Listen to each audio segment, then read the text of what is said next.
Jayson Williams, that name may ring a bell for some for being an NBA All-Star that had some memorable years with the New Jersey Nets. For others, it could be viewed differently. Williams spent 18 months in prison for aggravated assault, a charge that was reduced from manslaughter. The 13th of February 2002 is a day former New Jersey Nets star player Jayson Williams would live to remember. But not for the right reasons. On that day, he invited a couple of friends to go watch a Harlem Globetrotters game in Bethlehem, Pennsylvania with him. After the game, William asked members of the Globetrotters team to join him for dinner and hired a limousine from a nearby limo service company in Pittstown to pick them up.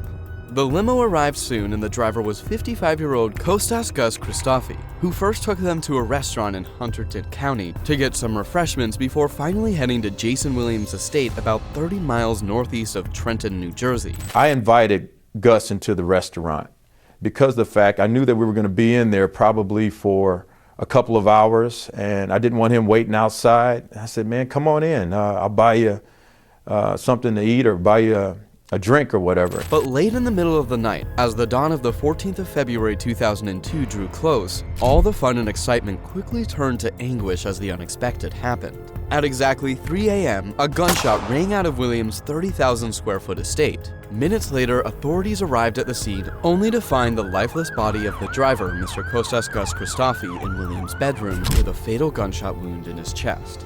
The question is, how did an exclusive VIP party turn into a crime scene?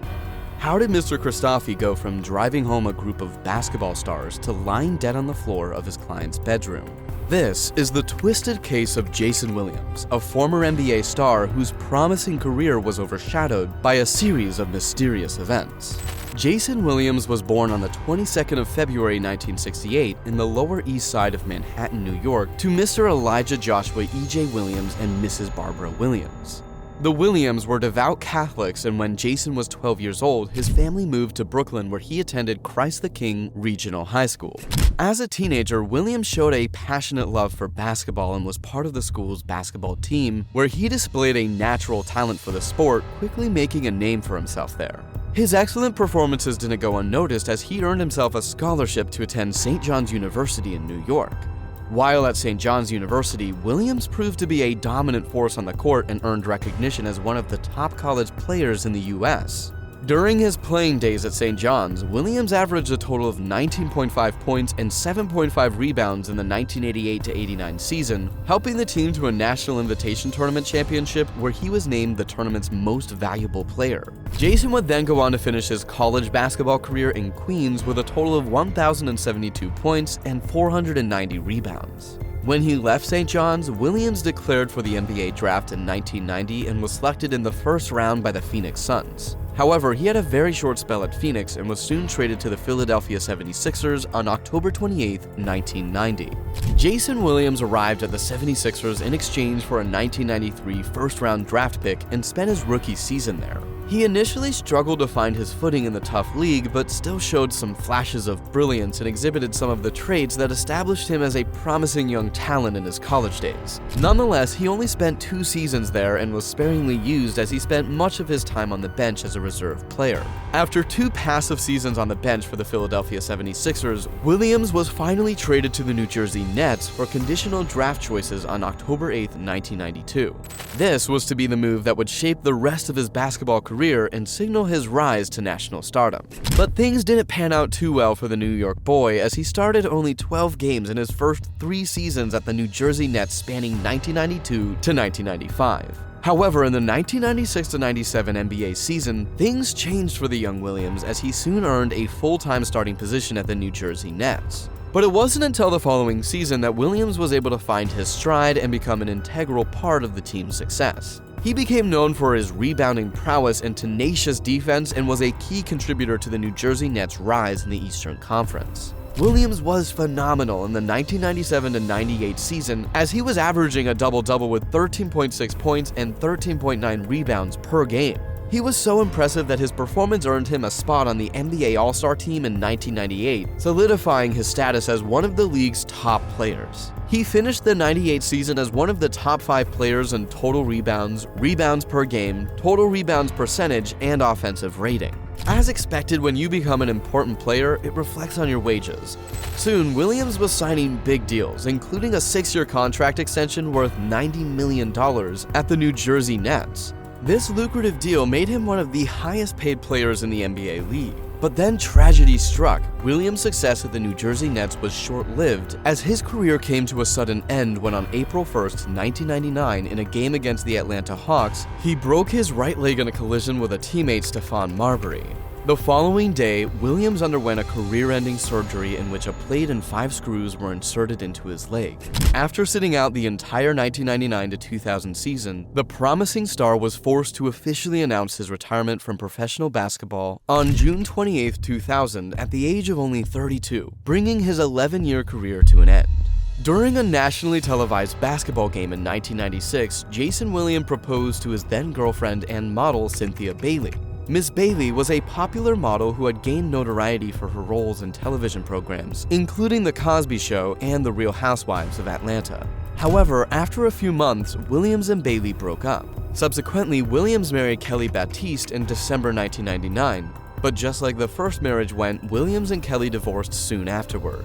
Later in 2000, he found and married another sweetheart named Tanya Young, and together they had 2 daughters. However, the couple divorced in 2011. In 2016, after years of addiction to alcohol, he entered a Delray Beach rehabilitation facility at the urging of former NBA stars Chris Mullin and Charles Oakley, and former NFL star Curtis Martin. According to William, he spent 29 months at the rehab living the straight and narrow, staying sober and slimming down from 316 to 247 pounds, right around his playing weight. Though Williams went to South Florida to seek help for his struggles with addiction in December of 2015, he permanently relocated in 2016. 2 years later, Williams founded Rebound Institute, a rehabilitation center at Futures Recovery Healthcare in Florida.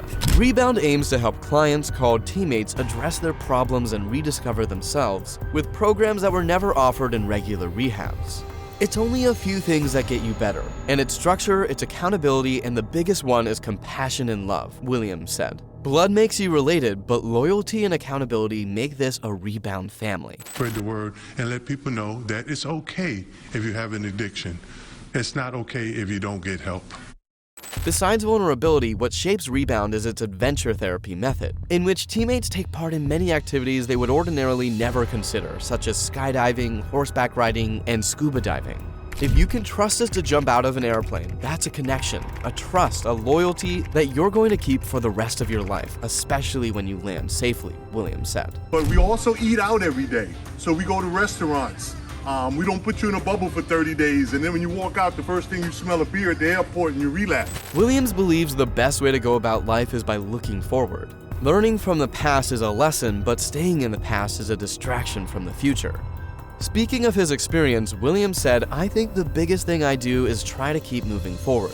I've been through a lot of trials and tribulations, Jay, but it's one day at a time. You just got to keep on going. I got another day in, but right now this is great because I have to stay busy. Staying busy may be an understatement. Williams battled alcoholism for years. He came down to Palm Beach County for treatment and to get help through the advice of his friend Charles Oakley. Now, he's helping others. I had a problem with this stuff. I came down here and I got better, and we don't live through what I've gone through, so you don't have to go through it. "I can be a warning or an example to others," somebody once told me. I think I'm both. I'm a warning for what happens and an example for what you can make out of a bad situation. I'm a warning to some people, and some people I'm an example. But most of the time I'm dealing with people down the futures, I'm both. Yeah. I'm the guy in the class. Sometimes most of the time I'm not teaching. I'm no guru in addiction. I'm just a person that's been through it. You've lived it. I lived it. That's your experience. I'm telling you my story. And I'll sit in there, and most of the time I'm quiet, but most of the time I'm talking. So I'm literally getting therapy while I'm there. Since he returned from rehab, Williams dedicated himself to helping others through various charitable efforts and speaking engagements, sharing his story as a cautionary tale. Despite being successful on the court and in his rehabilitation efforts, Jayson Williams' life outside basketball was filled with tragic and violent events. He had a very rough childhood. At the age of only 7, Williams was raped by his uncle, who was drunk at the time of the incident. 7.5, my uncle in the family was a dancer and gave me some, and then took advantage of me and my cousin in ways that no young man should be taken advantage of, or no person, okay, how old you were. And from there, I never could tell my dad because my dad would have did something awful to him, and I didn't want to lose my dad going to jail, so I held that for, my dad died never knowing that. Always ticked off at my mom's for not dealing with it, still having that guy over at times. When Williams was 12, he walked into his house to find his sister Linda lying unconscious in a pool of blood, with her face shattered by a hammer and sitting next to her body, her 2-year-old son. In a space of 4 years, Williams lost 2 of his sisters, Linda and Laura, who both died of AIDS. Williams' father, Elijah Joshua Williams, died of a stroke at the age of 76 in November 2009. He had 3 sisters, but having already lost 2 of them to AIDS, he lost his third and last surviving sister after she was killed by her husband in a murder-suicide. All these tragic incidents left Jayson Williams severely traumatized at a young age, and he resorted to alcohol for solace. Depression also set in, and the young lad became more prone to violent acts. Soon enough, he was getting in the bad books of the law starting in 1992. While at a local liquor store in Chicago, Williams got violent and broke a beer mug over a man's head. However, he walked away from the scene without getting any charges. However, Williams was at it again in 1994. In 1994, amid so many people at the Meadowlands complex, Williams fired a semi-automatic into the parking, causing panic.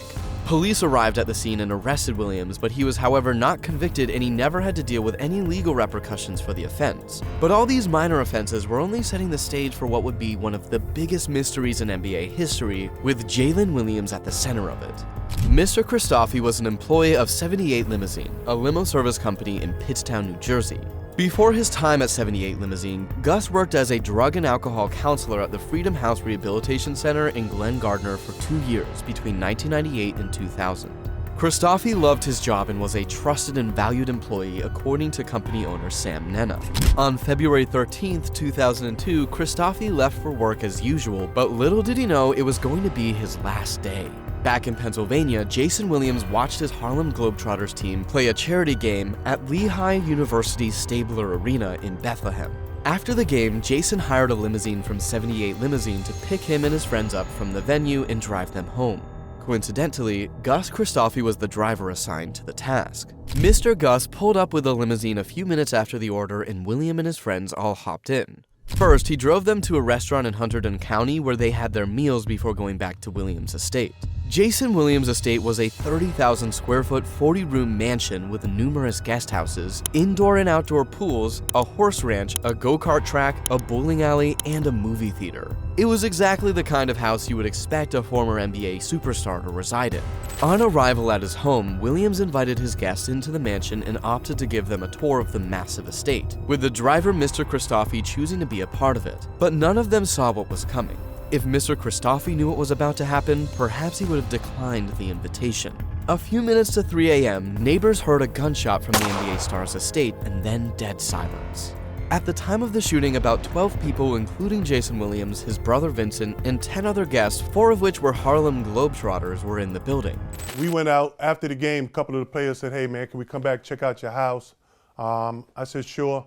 They came back. We met at a restaurant. And at the restaurant, the owner of the restaurant called a limousine to take some of those players back to my home. Mr. Christoffi came in, had dinner with us, had a good time, and then he drove us. I drove my car home, and then he followed us in the limousine. It was the first night I ever met Mr. Christoffi. I started showing, I had some other players in the house too, and I went to my bedroom, and I had my shotguns for my skeet machine in there, and there was a bullet still in one of the shotguns from shooting skeet earlier in the day. I take responsibility. I'm not gonna say somebody did that, and that. I'm supposed to look down the barrel. I was showing people guns. Here goes a gun. Here, look at this one. You know, this coach gave me this. This is beautiful. This. And when I went to slap the gun closed to hand it, I didn't even know that Mr. Christoffi was in the house there. The gun went off and hit Mr. Christoffi in the chest, and it killed him instantly. I then jumped, ran out the house, jumped into the swimming pool, came back up, and We called 911 instantly after it happened. A couple of minutes after the gunshot, an ambulance arrived at the scene with the cops and company. According to reports, an unknown caller had phoned the ambulance to tell them that a man had just shot himself at Jayson Williams' estate in New Jersey. When the cops arrived at the estate, they found Mr. Christoffi's lifeless body on the floor of Jayson Williams' bedroom with a gunshot wound in his chest. The eyewitnesses at the scene, who are all guests of Jayson Williams, told the cops that it was a case of suicide. At exactly 3:28 a.m. on February 14th, Mr. Christoffi was pronounced dead. Mr. Gus Christoffi's body was finally laid to rest on Wednesday, February 20th, 2002, after a funeral service at St. George's Greek Orthodox Church in Piscataway. The funeral was attended by friends, family, and sympathizers who all spoke well of the deceased, whose death remained a mystery. The circumstances surrounding the death of Mr. Gus Christoffi were largely mysterious. Even though all of the occupants of the house at the time he was shot claimed it was a suicide, the story was far from complete as the police weren't convinced. Hunterdon County Acting Prosecutor Stephen C. Lember was of the opinion that Mr. Christoffi's death was not a case of suicide in a February 15, 2002 newspaper article. He went further to state that there was no evidence whatsoever which pointed to someone trying to kill Mr. Christoffi that fateful morning. In another statement, Joseph Hayden, who was Jayson Williams' lawyer, said that Williams was giving his guests a tour of his home when Christoffi was shot. Mr. Hayden classified Christoffi's death as an unfortunate accident. On Monday, February 18, 2002, a series of publications by several newspapers reported that Jayson Williams was showing off his shotgun at his mansion and flipping it around when it suddenly went off, introducing a new dimension to the events of that night. These reports were quickly dispelled as untrue by both Joseph Hayden and Stephen Lember. Meanwhile, Christoffi's family learned on Wednesday, February 20th, 2002 that Hunterdon County Medical Examiner Stephen Diamond ruled the shooting as a homicide, a legal term used to define a killing but does not indicate whether it was intentional or accidental. However, the drama took a new twist on Monday, 25th February 2002 when Jayson Williams was finally charged with manslaughter after willfully turning himself in to detectives. So with regard to these matters, on the charge of hindering apprehension, which is a third-degree crime, on the charge of tampering with witnesses, which is also a third-degree crime, on each of those matters it will be a 5-year term in state prison. On the fourth-degree count of aggravated assault, and given the fact that this is a Graves Act violation, which has been stipulated to and agreed upon by all counsel that this does qualify under the Graves Act, it will be an 18-month term, 18 months to be served without parole. On the charges of tampering with evidence, fabricating evidence, both fourth-degree charges, those also will be 18 months terms. The counts will all run concurrent to each other, so it's a net aggregate term of 5 years in state prison, 18 months to be served without parole. He was charged in an 8-count indictment that included aggravated manslaughter, reckless manslaughter, and witness tampering. If convicted of these charges, Williams would serve up to 55 years in jail. However, Williams was released on a $250,000 cash bail after a few days. But that was far from the end of the saga, as in 2003, he paid the Christoffi family $2 million in settlement. Williams claimed to have previously wanted to apologize to Christoffi's family, but was prevented by others who had agendas from approaching them. On January 13, 2004, Jayson Williams' case was reopened at the Supreme Court in Somerville and was handled by Judge Edward M. Coleman. Jury selection began on the case that same day and lasted for 6 weeks with 36 people bearing witness.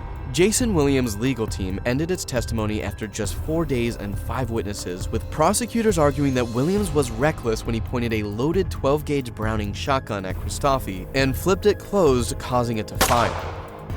I do not feel that the punishment fits the crime. My brother is dead, and Jayson Williams will be eligible for parole in only 18 short months. They went further to disclose that after the shooting, Jayson Williams attempted to cover it up and make it appear to be a suicide by telling his house guests to lie to the police to alter evidence. I did a cowardly act of not staying there after an accident and taking it. I tried to cover it up, and I ended up going to trial for this. 3 months later, the court resumed its jury deliberations on the case on Tuesday, 27th of April, 2004. The final verdict was given on Friday, April 30th, 2004, with Jayson Williams acquitted of aggravated manslaughter, which was the most serious charge he faced. He was, however, found guilty of covering up the death of Mr. Christoffi. With the jurors unable to reach a unanimous decision, a mistrial was declared on the charge of reckless manslaughter, with the jurors stating that their final vote was 8-4 to acquit. But Christoffi's nephew, Chris Adams, was aggrieved by the decision. According to him, despite Jayson Williams admitting that he shot Christoffi, the court never held him accountable for murder.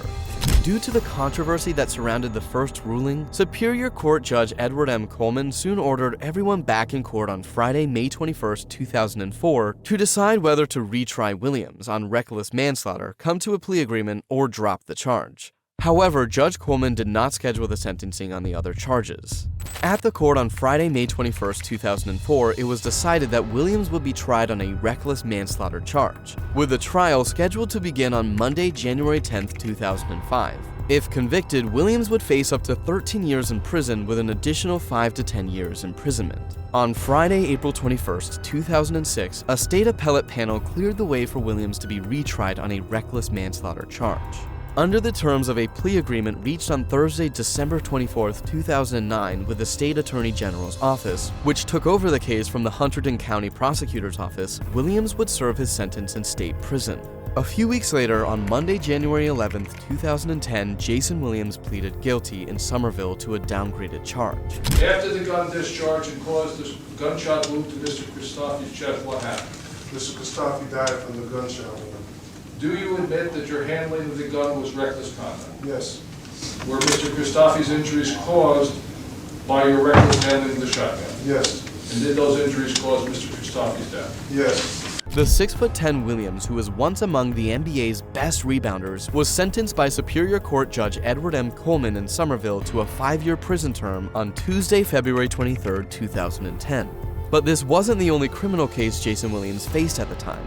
On January 5, 2010, Williams was charged with driving while intoxicated after an early morning accident in Lower Manhattan, in which he crashed his Mercedes into a tree. On August 20, 2010, Jayson Williams bagged an additional 1-year jail term, which was added to his previous 5-year prison sentence for the shooting of Custis Gus Christoffi. He was ordered to pay an additional $16,433 fine for the damages caused to the tree. He ultimately served over a year in jail for the murder of his limo driver before he was transferred to Rikers Island, where he was housed for 8 months until he was set free from jail on Friday, April 13, 2012. Speaking on the entire experience, Jayson Williams in a 2012 interview with ESPN said, "I truly don't want to see anybody cause any more pain to anybody. And I don't want to see anybody in a cage, man. Everybody thinks they're so tough and they can go to jail.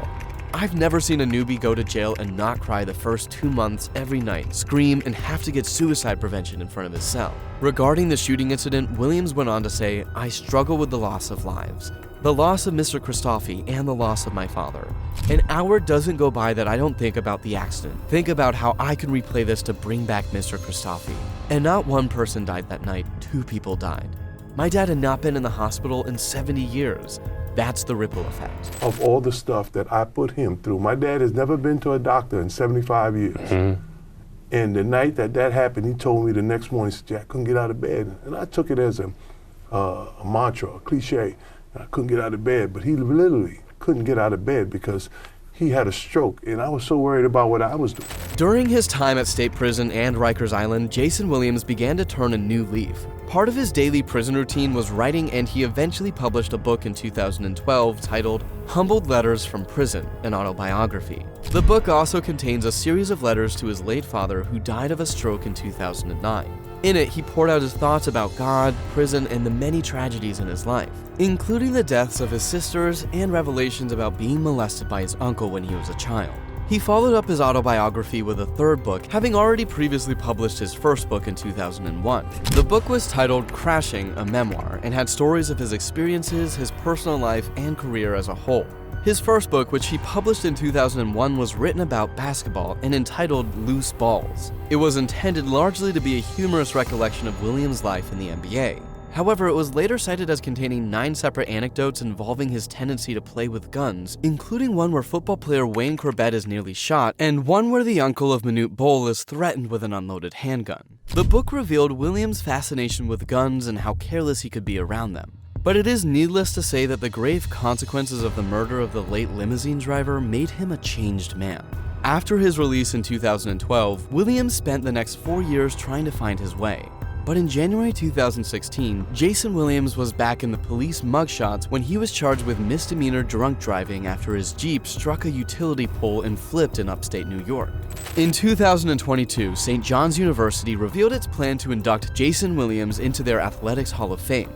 However, this proposal was met with serious criticism from Jayson's two daughters, Triumph and Wisdom Williams. I saw on their story that they had posted a flyer asking people to buy tickets for him to be inducted into the Hall of Fame. And I just immediately just felt like the ground fall from underneath my feet. Immediately, I just went into a shock kind of silence. Like, I literally did not speak for 6 hours. It's that feeling in your chest when you know something's wrong and you know you need to speak about it. Both of which referred to Williams as a deadbeat dad and an emotional and verbal abuser. Jayson signed, especially throughout his years in the NBA, he's got an astronomical amount of money. Like, he's received deals that are $60 million. But I've never gotten a birthday gift. I've never gotten a Christmas gift. I've never gotten any of my schooling. I've been blessed that I have these opportunities to act and to foster my craft. That's all been paid for by my mom. Well, despite all the drama, St. John's University still found it necessary to induct Williams into their Hall of Fame books. Williams, on the other hand, hoped to rekindle a relationship with his daughters. Jayson also harbors a dream of coaching his alma mater, St. John's University. But for now, he finds satisfaction working far from the NBA spotlight with adults in his rehabilitation center and children as part of his Jayson Williams Foundation. While his basketball career may have been cut short, Jayson Williams continues to make strides in personal growth and redemption. His story serves as a reminder of the consequences of one's actions and the importance of second chances. With each step forward, Williams is determined to leave a positive impact on the world and inspire others to learn from his mistakes. The story of Jayson Williams is one of immense talent and promise, overshadowed by tragedy and legal troubles. From his rise to stardom as a New Jersey Nets star to the fateful incident that led to his downfall, Williams' journey serves as a cautionary tale on the consequences of one's actions. However, his story also offers hope and redemption, as Williams strives to rebuild his life and make a positive impact on society. Through his efforts, he reminds us that even in the face of adversity, it is possible to find redemption and move forward. As we bring this video to a close, we say thank you for sticking with us all through it. We also hope that you learned something from it. Please keep the conversation going by letting us know what you think in the comments section. Don't forget to subscribe for more videos just like this. See you in our next episode.